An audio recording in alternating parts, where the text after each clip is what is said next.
peut y avoir de légers glissements qui se sont mis en place, il peut y avoir des instabilités locales. Mais je ne crois absolument pas, personnellement, à une possibilité de ce qu'on appelle des effondrements généralisés par piliers qui gagnent de pilier en pilier. Il y a ce que nous appelons en mécanique des réserves hyperstatiques, hein, qui font qu'un pilier lâche, mais l'autre pilier va le lâcher, et le pilier qui est à côté essaye d'aider son voisin, il n'y arrive pas, il se casse un peu, puis c'est le quatrième qui essaye, et puis ça finit par s'arrêter. Un mécanisme par progression de rupture de pilier en pilier, je n'y crois absolument pas, ça ne me paraît pas possible.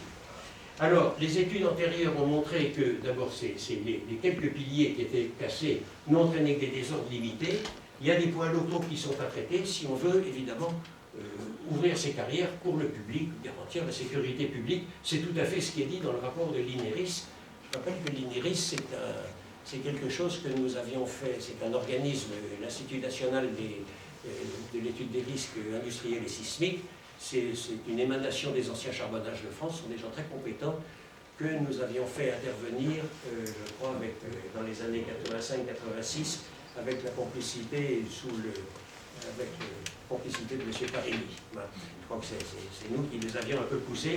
Évidemment, on voit tout à fait dans son mission, son excellent collègue.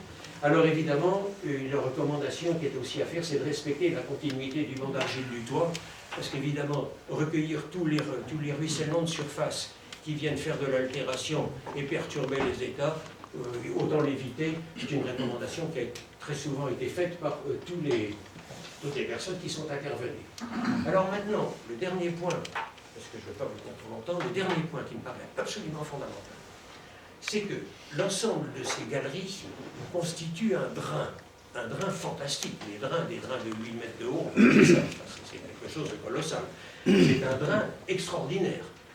Et ce drain fait que toutes les pressions d'eau ne peuvent jamais monter dans tout le versant. Autrement dit, on ne peut pas avoir de pression fluide dans ce versant parce qu'ils sont complètement, on a ce qu'on appelle un rabattement des eaux vers la carrière.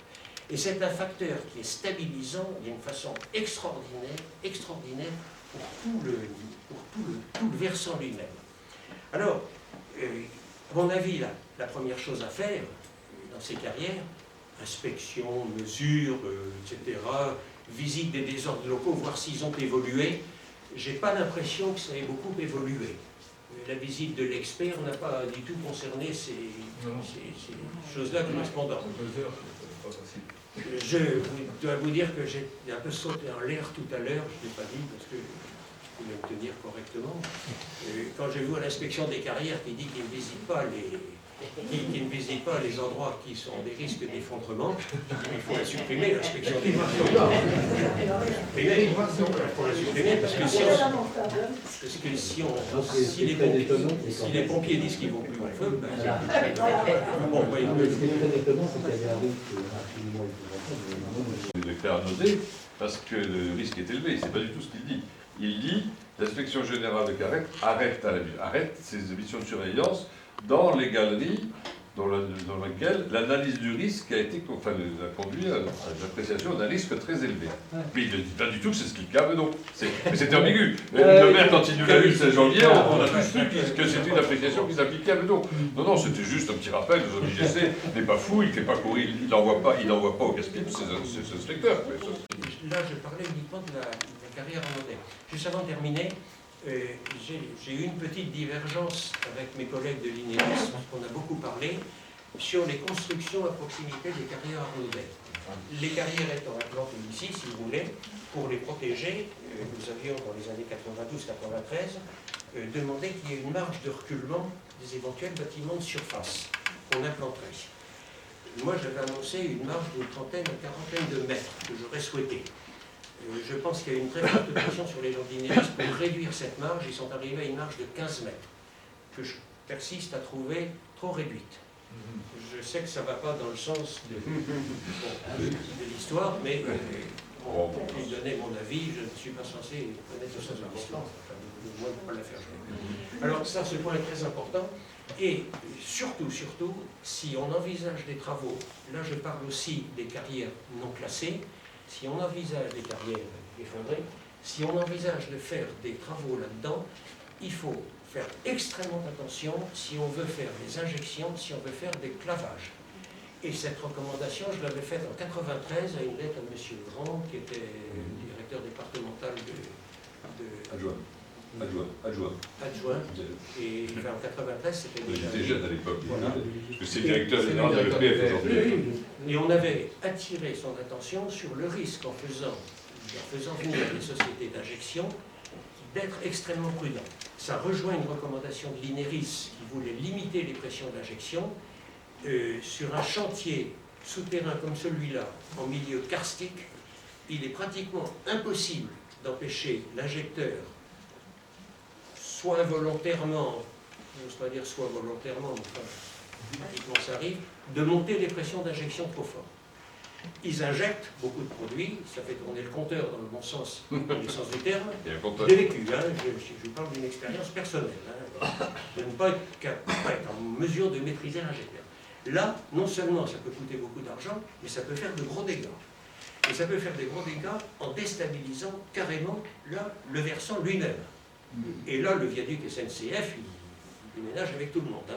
Alors ça, c'est un risque qu'on a évoqué, qu'on a dit, il faut faire très attention en faisant ces travaux souterrains, de ne pas se lancer dans des injections sans contrôle, pour faire du clavage, pour faire du remblayage. Un remblayage, ça risque souvent de bloquer un réseau d'écoulement. Il faut y faire extrêmement attention, et dans les mesures à prendre, il faut, pour l'instant, être d'une prudence de serpent. Alors, c'est mon avis que je vous ai livré comme je vous le donne. Alors, on a parlé de galerie d'écaillage. Voilà, ça c'est écaillé. C'est pas à Meudon, c'est dans le tunnel sous le Mont Blanc. Vous voyez ce que c'est qu'un écaillage de parois. Hein, c'est la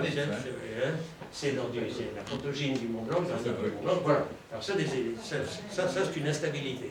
Il y a une autre instabilité que j'ai évoquée, ça c'est dans une mine d'or d'Afrique du Sud, c'est à 3800 mètres de fond. Là vous voyez une bonne instabilité, et vous voyez les dalles qui partent à peu près à 60 km à l'heure des galeries qui s'étachent. Vous voyez un mineur qui est ici, et vous voyez ce genre d'instabilité qu'on voit autour des galeries où les contraintes sont excessives. On n'a jamais pu voir ce genre de choses dans la craie. Et ce qu'on a vu, c'est à Louvciennes, on a vu dans les galeries de Louvciennes, où les élancements des piliers étaient beaucoup plus élevés, on a vu des squamations qui arrivaient, mais on n'a jamais vu d'évolution et on n'a jamais vu de mécanisme d'instabilité dans ce style-là. Alors, voilà un petit peu ce que je voulais vous dire sur les carrières Arnaudet. Je résume, comportement exceptionnel de la craie à la stabilité. Un problème qui ne se pose pas avec l'histoire de teneur en eau, là les gens se sont pris complètement les pinceaux, c'est de la craie sèche à la craie légèrement humide. Hein. Vous vous souvenez de la craie qu'on pose sur les ponts quand on était en troisième ou en terminale, on se faisait engueuler par le prof. Premier phénomène. Deuxième phénomène, les impuretés de la craie qui jouent dans le très bon sens, qui peuvent expliquer, à mon avis, certaines stabilités anormales. Le troisième, c'est l'adaptation microplastique de la craie, qui se fait, qui est réelle. Et enfin, les dépôts de minéraux secondaires qui renforcent la craie de l'intérieur et qui sont la meilleure. Alors ça, je l'ai vu, je l'ai vécu. Concernant les carrières Arnaudet, les formes, qui sont excellentes, qui mettent complètement à l'abri d'une façon exclue d'effondrement spontané généralisé, c'est vraiment impossible. Je ne crois pas à l'effondrement d'un pilier qui en entraîne un autre, parce que sans ça, ça aurait gagné. Elles sont quand même là depuis 130 ans, et ça avait le temps de gagner, là, depuis. Hein, donc, je vous avoue que, bon, il faudrait le démontrer. Maintenant qu'il y ait quelques désordres locaux qui se fassent, qu'il faille les réparer, qu'il faille les entretenir, qu'il faille maintenir la ventilation, parce que malgré tout, la ventilation est évidemment très favorable. Pourquoi? Parce qu'elle dessèche, elle fait un petit peu tomber la teneur en eau en paroi de galerie. Et elle joue dans le bon sens. Et elle joue dans le bon sens avec cette affaire de teneur en eau, mais elle joue surtout dans le bon sens en maintenant le rabattement vers les galeries. Et ça, c'est extrêmement bénéfique, et c'est de l'intérieur. Je pense qu'une bonne équipe du muséum, avec des microscopes au balayage, là, si on les met sur le coup, ils arriveraient à nous montrer d'excellentes photos de cette affaire-là. Juste un mot, avant de terminer, sur la carrière de Clamart. La carrière de Clamart, c'est très juste, c'est très louche. C'est très louche parce que D'abord, les gens qui l'ont vécu, je crois que M. Tisserand l'a vécu, ont entendu une explosion. En général, on n'entend pas d'explosion. Quand il y a une grosse instabilité, on entend un espèce d'énorme grondement de tonnerre. Quand il y a des réajustements de tonnerre souterrain, on n'entend pas du tout un effet d'explosion. Donc c'est juste. La carrière de Clamart est répertoriée, on n'a pas de plan, on n'a pas de coupe de cette carrière. Elle est citée comme étant une carrière à moellons. Dans toutes les carrières à moellons, c'était des dispositifs de prélèvement de blocs, sciage ou à la scie, et les formes des galeries étaient plus ou moins carrées. Donc le toit de ces carrières de Clamart, je n'en sais rien. Il aurait peut-être pu être propice dans une petite zone à un effondrement. Maintenant, il y a encore un autre événement, c'est qu'il y a eu au-dessus de ces carrières de Clamart une fuite d'une canalisation d'eau fort importante. Et il y a eu une espèce d'ennoyage artificiel au-dessus de ces carrières de Clamart. C'est relaté, c'est donné dans les rapports. Alors, si vous voulez, pour moi, les conclusions un peu générales qu'on peut tirer, j'ai essayé de rassembler un peu mes idées pour pas être trop long. Les carrières classées ne présentent aucun risque d'instabilité générale, encore moins de menace de péril éminent.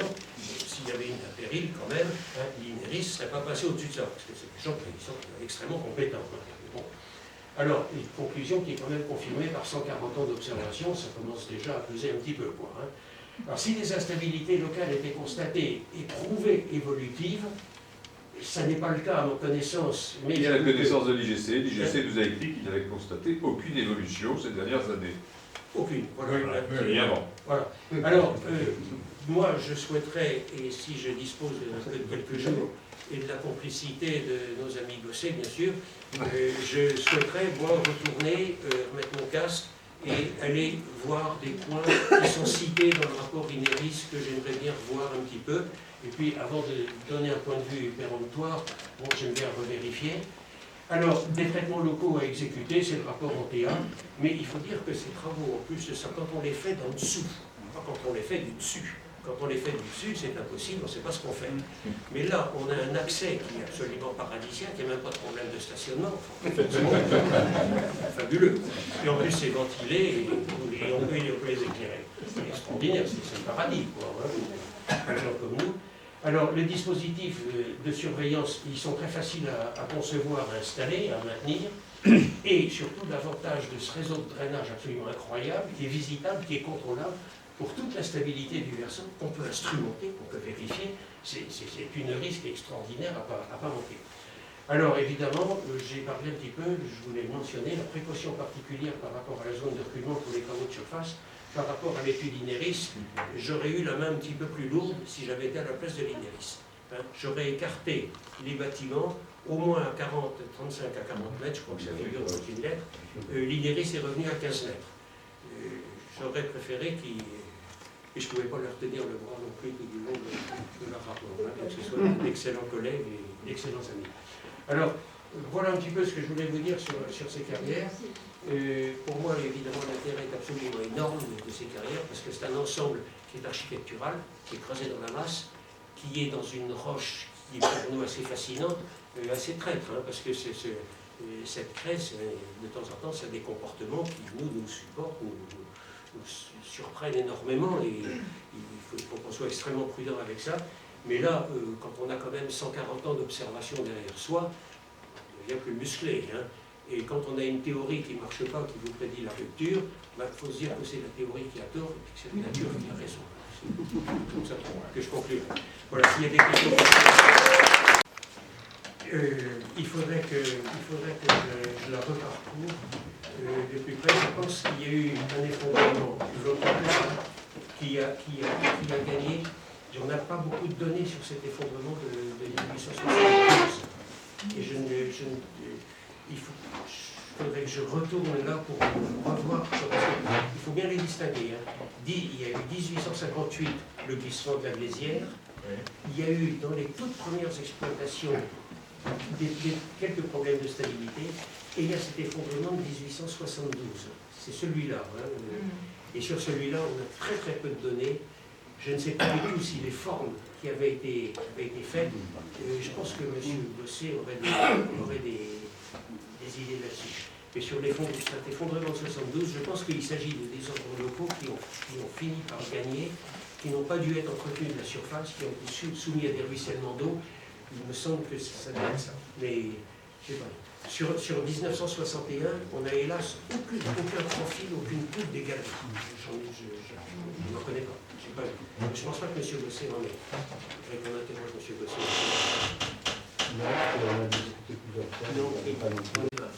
Non, un rapport ancien de l'inspection des carrières, dans lequel il y avait toute une série, une foule d'effondrements dans le calcaire, dans le carboncier, enfin, et dans ces rapports, on pouvait voir les effondrements qui étaient, à mon avis, brutaux, même très localisés, dus à des mises en charge hydrauliques, brutaux, sans prévenir, sans aucun... Et les effondrements qui étaient très progressifs, avec une cuvette, avec un fontis qui remontait, qui descendait. On pouvait presque distinguer les deux. Je n'ai jamais pu retrouver ce rapport qui m'avait été communiqué par l'ingénieur de mine. Voyons voir.